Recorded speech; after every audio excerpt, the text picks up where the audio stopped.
And today what we want to talk about is what is black consciousness. Just like anything else, there's different levels to it, different degrees to it.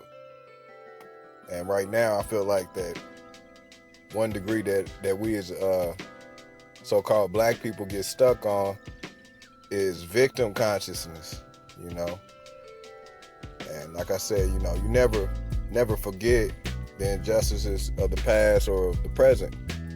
Don't ignore that, but don't dwell on that. Don't continue to highlight, oh, look what they did. They done killed another nigga in Chicago. Look, the police and shot another nigga.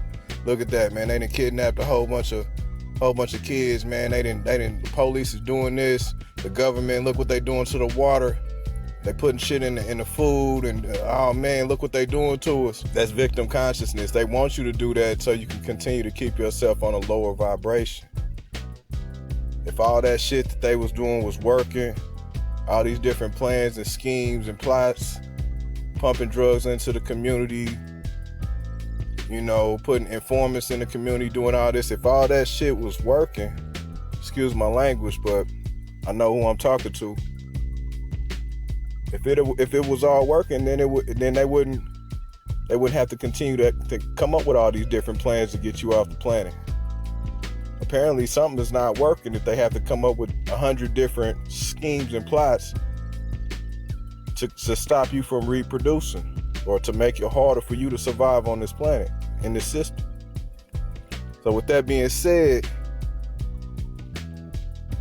don't ignore, when you see another Trayvon Martin or Tamir Rice. Don't ignore that, but at the same time, don't bring that within your spiritual reality as far as, man, this can happen to one of my kids. It can happen to me, man. The police can pull me over and do me like that. That's what they want you to do. They want you to be out here shook.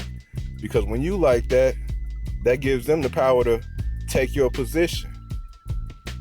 Fear, it all starts with fear. Mike Tyson will mug you before he knock you out, So you have to understand exactly what's going on and don't fall victim to what they want you to believe. Take your own mind for yourself and find your own truth. Do your own research. Then you're not believing, you're knowing. I don't have this dream, like Brother Martin Luther King said. I don't have this dream as far as this utopia one day when all black people gonna come together and slap hands and give each other high fives and hugs and all the killing's gonna stop and everybody's gonna love everybody. That's never gonna happen. That's not a reality.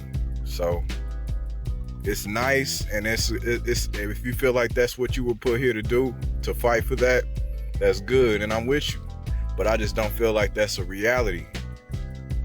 It never has been a reality.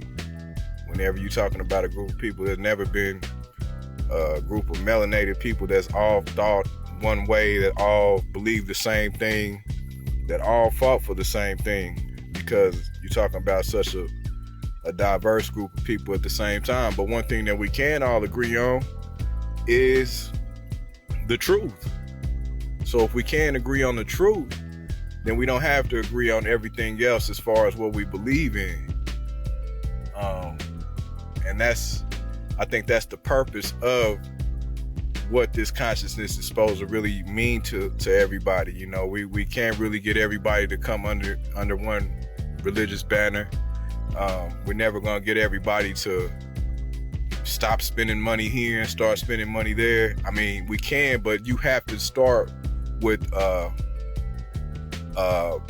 common belief or a common truth before you can move that into some sort of systematic change. So I feel like that we have to at least come together as far as what we believe or what we know as the truth.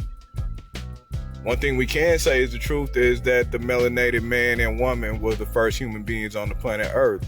This whole race, splitting everybody up in a race, is something, it's a new concept that we still can't put down, and we probably will never be able to put it down because of the way that's been beaten into our psyche.